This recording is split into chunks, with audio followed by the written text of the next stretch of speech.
spiritually. Let's pray. Gracious Heavenly Father, once again, we're beginning our afternoon session. We want to finish up our study on the three angels' messages. We want to pray for your blessing, for your wisdom, for your lead. Lord, help us understand, make the right connections, that we may be able to get a better picture and be better prepared to proclaim your message wherever you take us. Bless my brothers and sisters who are both in person as well as through the social network. And Lord, guide us in our study now. In Jesus' name I pray. Amen. Okay. So let's move back again to Revelation 14. And let us finish up verse 8. So let's repeat it again. Or let's read it again. Chapter 14, verse 8. And another second angel followed, saying, Babylon the Great fell, or is fallen, which has given to drink, or has been given to drink to all nations from the wine of her wrath, of her fornication. So that's the message. A little shorter. May sound a little meaningless because it almost doesn't sound like it's saying much. The first angel's message was preparing a little better. But now, what is meant by the second angel's message? A couple of things that we need to understand. Number one, what is Babylon? What does Babylon represent? Because obviously, this angel is proclaiming or is presenting a message that needs to be proclaimed prior to the second coming of Jesus. I believe Jesus is right around the corner. I mean, his coming is very soon. It's very immediate. But I don't see a country named Babylon. I don't see a city or powerful city named Babylon. So what is this Babylon all about? That will be the question that we need to understand. So number two, then the reason for falling is because Babylon has given to all the nations from her wine. But this is not a good wine or a pure wine, because it is the wine of the wrath of her fornication. So there is a problem with the wine. Something is not right. Actually, it is an adulterated wine because it's a wine of fornication. So we need to understand, what is this wine? What does it represent that is causing Babylon to fall? So earlier, we were looking into understanding this Babylon. And this Babylon now has a background in Old Testament times. And remember that we learned that John basically borrowed terminology from the Old Testament to make it easier for us to understand what we need to have or what we read in his book. And so we were able to see the beginnings of Babylon. And the beginnings of Babylon are described not as Babylon, but as Babel. And then we learned the reason why we got those two names. It's not speaking about two different things. It's speaking still about the same power. It's just in two different languages. Babel is in Hebrew. Babylon is in Greek. And just in case someone may be wondering why Greek, if it appears in the book of Daniel, and Greece were still centuries after Daniel. So where's the Greek coming from? And the only answer that I have for you is by the time of Daniel and the time of Babylon and the time of Nebuchadnezzar, Greek influence was already being felt. How do I know that? Because when we read the book of Daniel, remember that in chapter 3, Nebuchadnezzar gave everybody a signal to bow down and worship his image. What was the signal? Remember? At the sound of his instruments, or the instruments of his orchestra, right? Orchestra.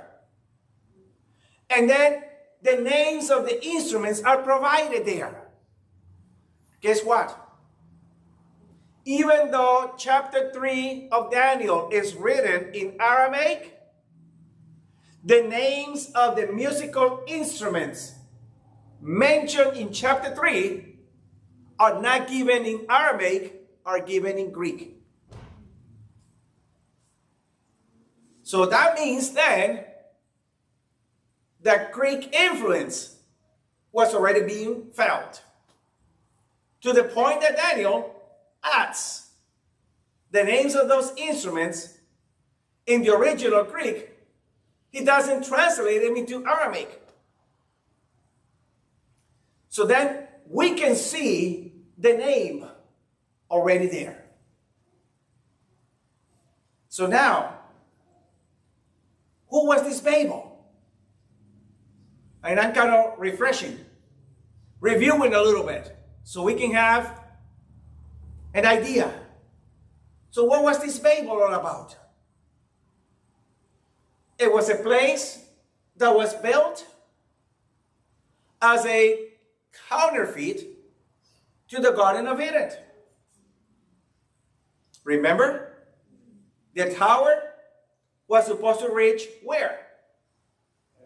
Heavens. So if people wanted to go to heaven, what would have been the only way? Through the tower. So the tower was the gate to heaven. And that's the name. Gate of God. Bob L. Gate of God, or gate to God. So this place was being constructed as the way to reach God. In addition, there was a river flowing through the land. And later on, King Nebuchadnezzar remodeled the city and added hanging gardens. So when you have a city that is having a river flowing through the middle, having hanging gardens, one entrance, and now a name claiming that will be a gate to God, what is your conclusion? Is it counterfeit, is pretending to be, or it is a want-to-be Garden of Eden? Are you following? So automatically, from ancient days, we can see that Babylon was standing as a power that was using its own works, its own things, to take the place of God and take the place of God's garden on earth. And so when we see the story of Nebuchadnezzar, we can see a confirmation right there, because this Nebuchadnezzar was a wannabe God. He wanted to replace God on earth. So now, in ancient days, Babylon distinguished, or Babel distinguished, as a place, a power that wanted to replace God on earth. But in order to replace God on earth, Babel had to get rid of God and get rid of God's people. And so this is why Babylon attacked Jerusalem and destroyed Jerusalem. destroyed the temple. And according to Daniel, took out the articles from God's temple and brought them over to the land of Shinar and placed them in the temple of his God. So wanted to do away with what belongs to God and at the same time, God's people. That's the system in Old Testament times. A system that failed in 539 or 538 when the Persians, led by Cyrus, surrounded the city of Babylon and caused its downfall. So now the city is destroyed. The kingdom is defeated. And by the time of Jesus, there is no city of Babylon. There is no kingdom of Babylon. It's only in history. It's been destroyed. But then, towards the end of the first century, God gives John a vision. And in that vision, God is showing John an angel proclaiming that prior to the second coming of Jesus, there will be a power called Babylon who will give wine to the entire world, but this wine will be adulterated and Babylon will fall. So if there were no Babylon in the days of Jesus and in the days of John, which Babylon then is being described here? So then we can see that this Babylon is not an earthly, literal system, power, kingdom, or city.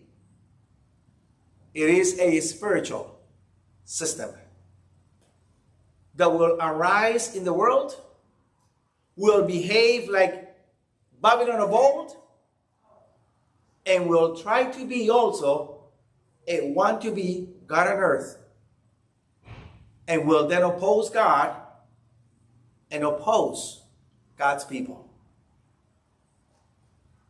So far, so good? This is a little refresher from this morning. What's this, a 5-minute refresher, Pastor? Prophetic? Maybe it took me a little longer. Okay, so everybody's with me. Now that we see or we understand this Babylon, now we have to know what is this wine that is being distributed to all the kingdoms of the world and for which it will fall. Now, the wine is adulterated, which means Babylon will be behaving as an adulteress. Will that help us understand what kind of Babylon is this? So without you losing Revelation 14, let me take you quickly to Revelation 17. And in Revelation 17, we will see an interesting connection that an angel is helping John to make. Chapter 17, verse 18.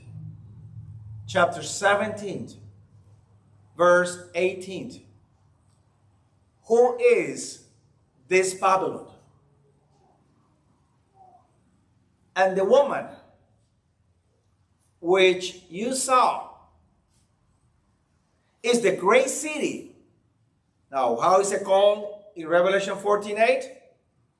Babylon the Great, right?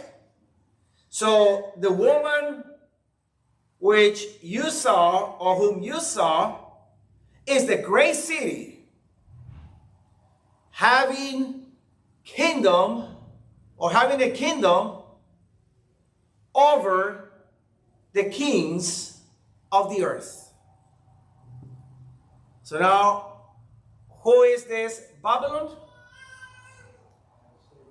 According to John, this Babylon is compared, and actually, allow me to delete this for a moment here. We'll bring it back again.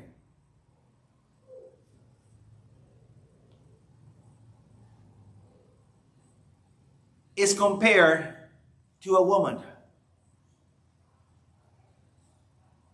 So then that helps us see that this Babylon is not really a kingdom or a city, because a woman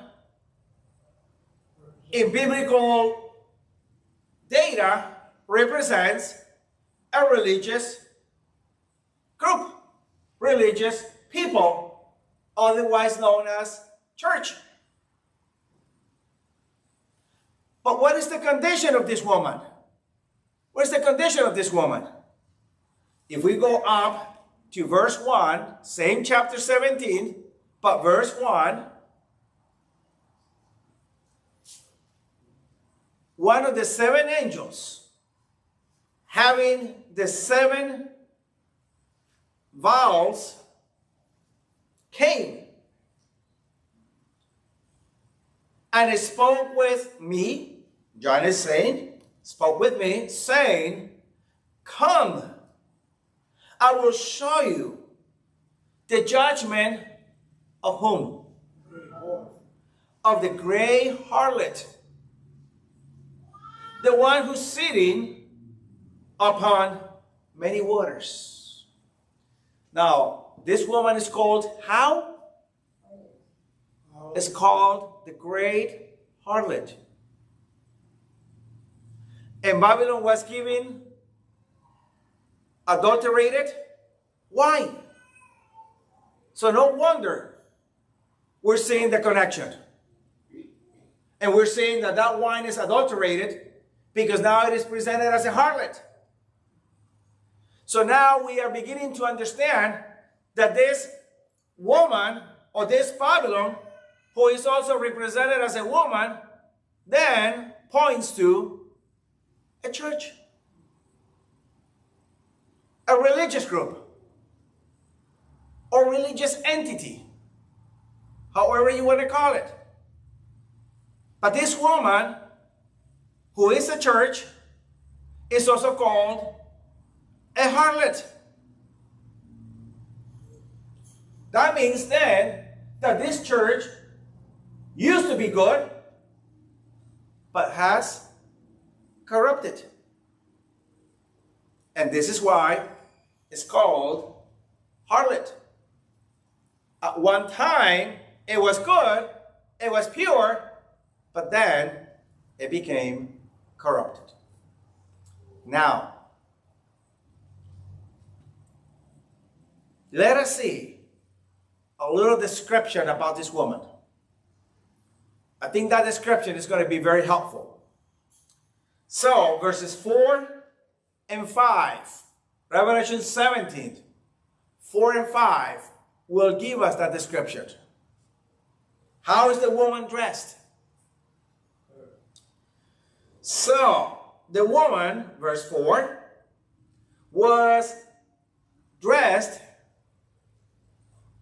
in purple, scarlet, and having been adorned with gold, precious stones, and pearls, having a golden cup in her hand, filled with abominations and the filthiness of her fornication.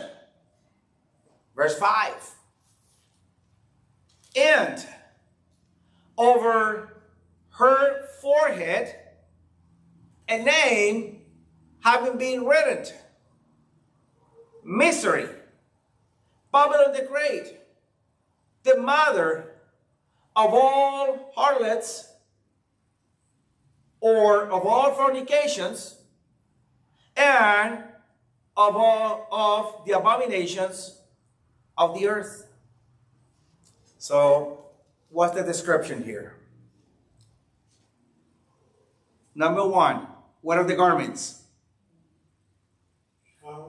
Okay, so she is having purple and scarlet or red. She is decked with gold. You got stones there, precious stones, and pearls. What else? She has a golden cup, but it's not empty. It's filled up. It's got some abominations and also filthiness. And what else does she have? She's got a name. She's got a name on her forehead. And the name reads, Mystery, Babylon the Great. So that's another confirmation that this woman is the same as Babylon. Her name is Babylon the Great, the mother of all the fornications, of all harlots, and also of all the abominations. So now, why is this woman dressed this way? What is the purpose for dressing that way? Okay, seduction, please. That's the way the Pope and the bishops dress in purple and scarlet. But remember one thing.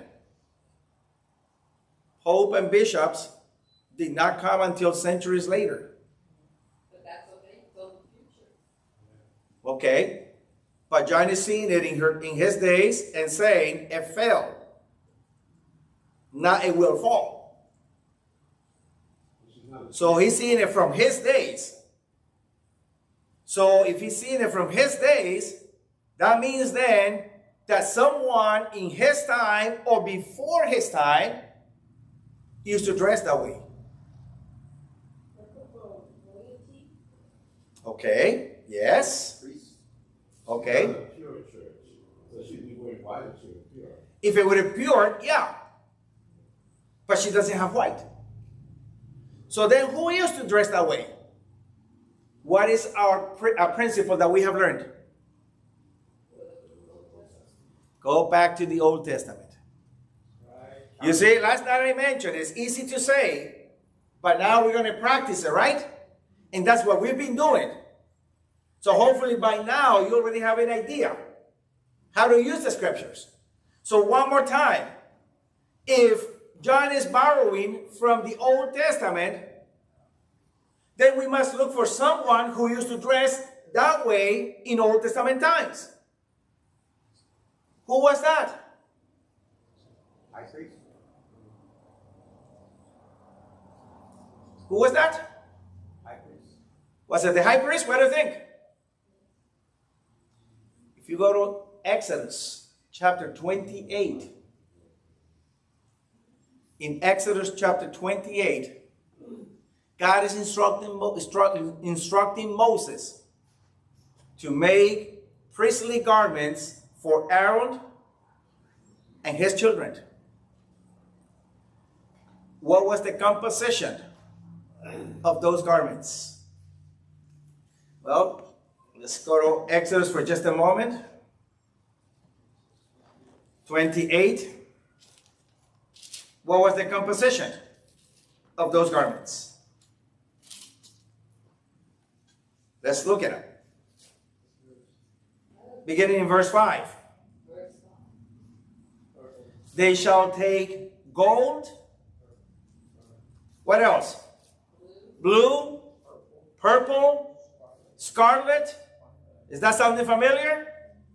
Okay. Except the blue. Except the blue, correct. That's a good point. Fine linen. And then shall make the ephod of gold, blue, purple, and scarlet. So now we can see that the harlot has purple, has scarlet, but does not have the blue. Why not the blue? What is missing? What is missing? Now we need to understand the meaning of those colors. Okay? So what is purple? Somebody mentioned it a little earlier. Royalty. What's the red? That's easy. Blood. So what about the blue? Okay. Justice, which is represented through God's law.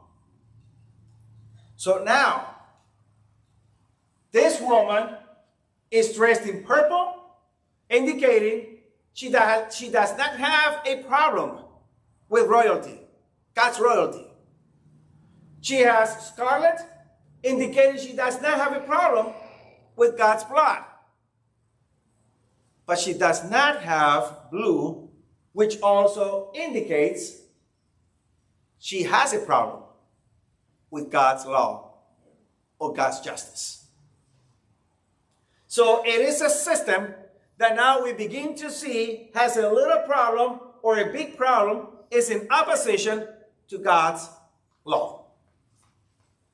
So whatever this woman represents is beginning to shape up as a religious system that opposes God's law. So far, so good? Let's continue. Let's continue. Then, if we read down to verse 15, we will see that this ephod is a breastplate, and it is the breastplate of judgment, artistically woven according to the workmanship of the ephod. You shall make it gold, blue, purple, scarlet, and fine woven linen. You shall make it. It shall be doubled into a square. Span shall be its length, and a span shall be its width. And you shall put settings of stones in it, 4 rows of stones. And then we got a list of the stones.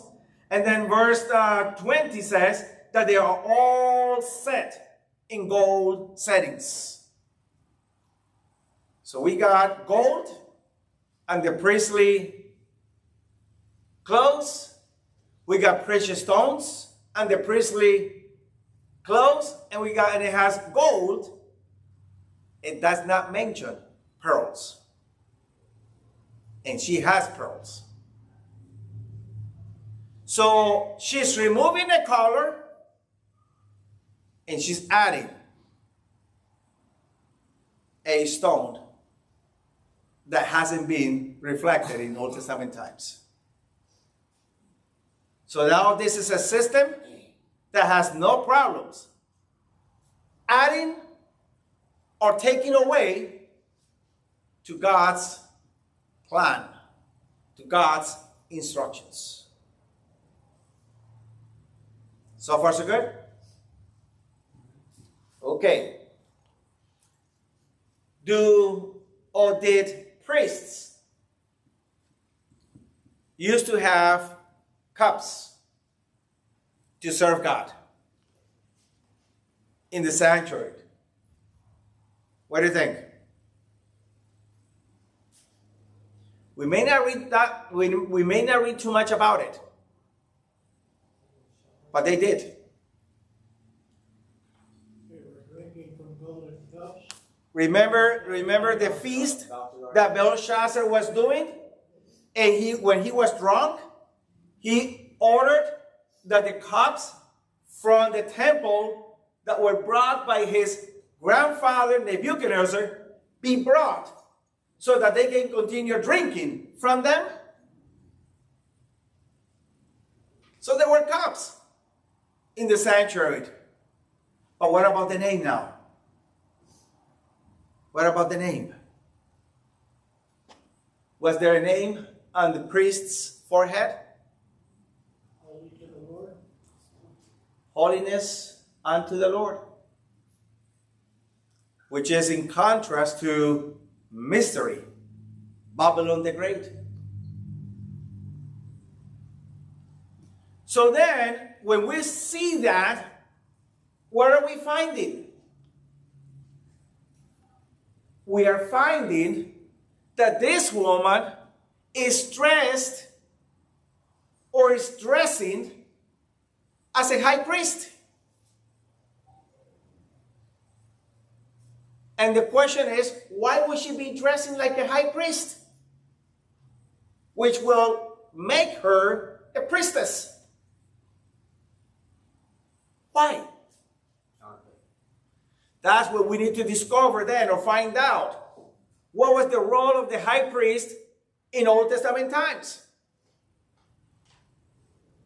And the high priest, his ministry was an illustration of our heavenly high priest's ministry in heaven. So whatever the high priest on earth was doing was only a representation, was only an illustration, a type of what Jesus, our high priest in heaven, will be doing. Mediating, that was one. But there were some other activities.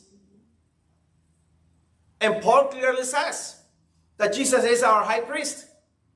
Hebrews chapter 4, Hebrews chapter 8, Hebrews chapter 9. Several times in Hebrews, Paul, in a very unique way, calls Jesus our high priest. No one else does it. You don't find that name or that title elsewhere in the New Testament. Only in Hebrews, only Paul does it. So then, having understood what was the representation of that high priest, then we asked again, why was this woman dressed as a high priest? What's the answer? Could there be an answer to that? And yes, there is an answer. I'm sorry? Okay. This woman is trying to replace who on earth? Jesus. Is trying to replace the priestly ministry of Jesus in heaven. She is pretending to be our go-between God and man on earth. Our mediator. Okay? So it is another counterfeit. Exactly. Exactly.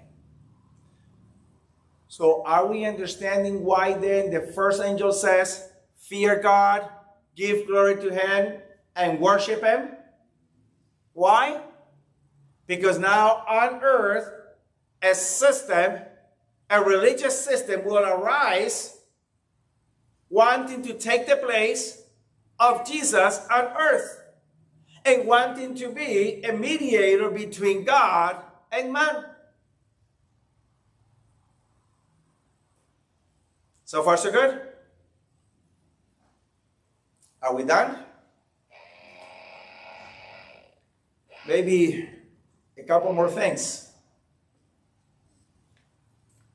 that we can say here about this message. What is the end of this woman? How does she end? If you read in Revelation 17 and in verse 17, let me see if, verse 16 or 15, 16, the woman that was sitting, or the harlot who was sitting on the waters represent multitudes, nations, tongues, and the 12 horns which you saw, and the beast, they all hate the harlot and will make her desert, or desolate would be another translation, and naked, and will be eating her flesh, and they will burn her in fire. Now, what is the end of this woman? She will be burned in fire. But then the question is, was this the normal way for harlots to end? Or what was the normal way? So the normal way was to be stoned to death. But this woman is not stoned to death. This woman is burned. Why not? Why burned? Why not stoned? Because in biblical times, there was one type of prostitute who was not stoned, but who was burned. Which one was this type of woman? You will find that in the book of Leviticus, chapter 21. I think it's verse 18, if I'm not mistaken. Let me double check.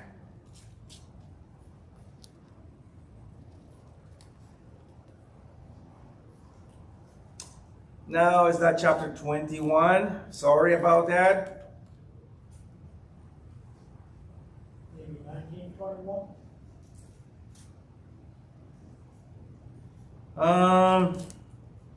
No, 1921, no.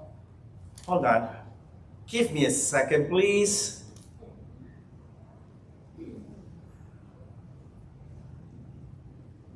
Maybe.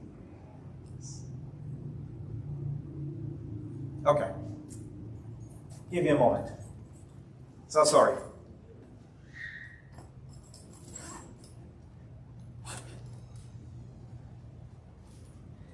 Sometimes it's not a good idea to trust so much in your mind.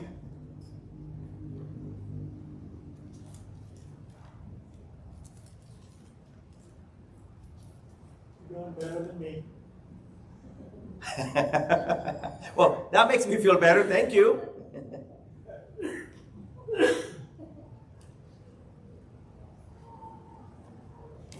Okay.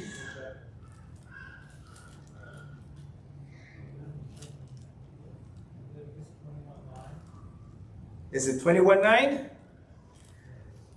Let me see. Yes, sir. That's the one.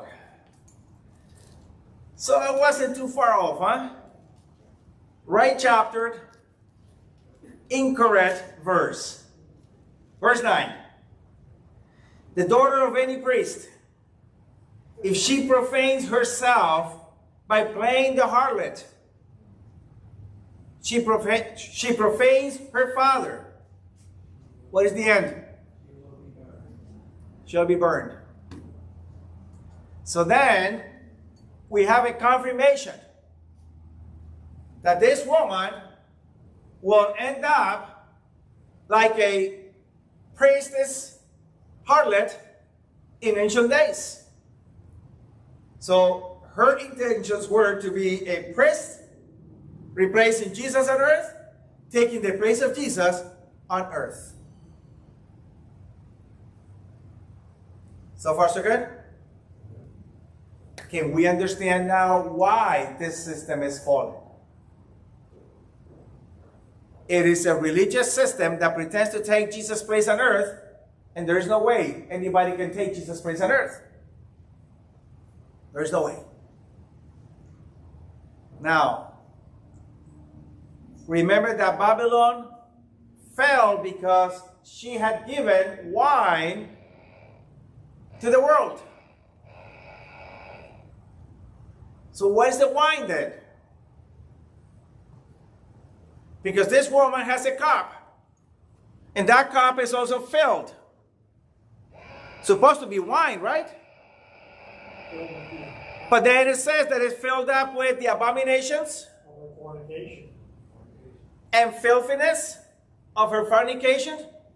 And so what are abominations?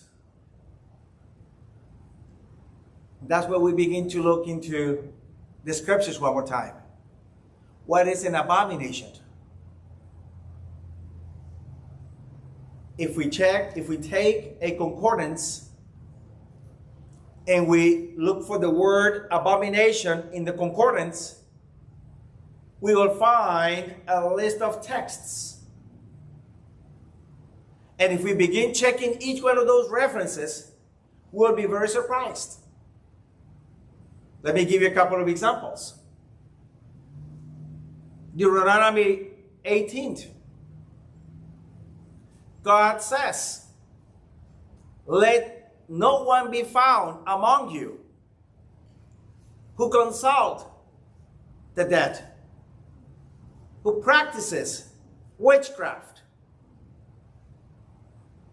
necromancy, and all these practices, for that is an abomination to me. So what is an abomination? According to Deuteronomy 18, practicing witchcraft, spiritualism, all of those forms of divination. Why is that bad? The reason it is bad is because those have the same main foundation. And that is, the dead do not really die. In other words, souls do not die. Which then takes you back all the way to the Garden of Eden, Genesis 3, when the serpent told Eve, you shall not die. Disobey, and you will not die. So that is an abomination because God clearly says, the day you eat from it, you will die. And the serpent is saying, eat from it, you will not die. Opposing God. Opposing God. And that's what this woman is doing. Giving wine to the world, teaching the world the idea you don't have to obey, really, because you will not die anyways. There's an immortality of the soul idea that you can appeal to. Are you following? Now, if you read, for example, Isaiah 66, verses 15 through 17, you're going to find God being described as coming with fire to destroy it. And he's going to be destroying those who worship idols, who worship in the higher places, and who eat swine and mice and abomination. So what is an abomination? Eating unclean meats.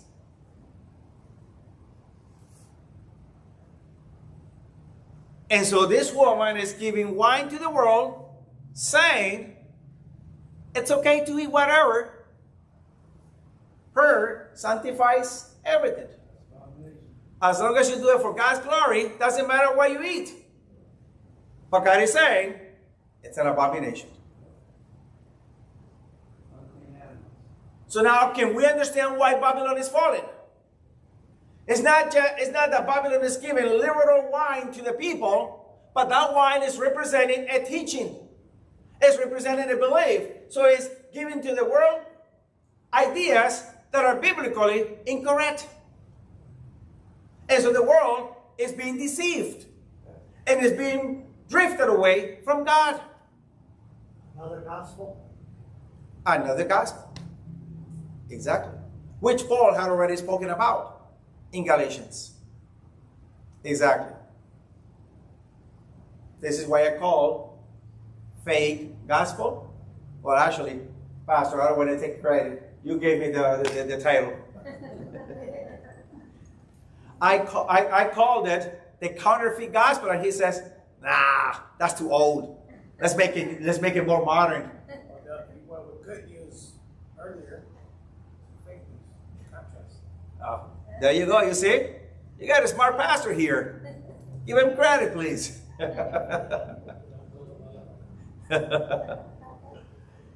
So this is why the angel is proclaiming the fall of Babylon. And this angel is inviting us to tell the world, watch out with this Babylon. Because this Babylon can take us away from God. Either we fear and worship the true Creator, or we will end up being fearing and worshiping a false God. Are we okay? So far, so good? Perfect. Now, the angel comes and adds a third proclamation. It's called Third Angel's Message. And this I consider to be one of the strongest warnings you can read in the entire Bible. But before we get into it, why don't we have a little break? Let's take a little break. What do you say, Pastor? A minute break? 1 minute. I don't know. You tell us. 5, 10 minutes?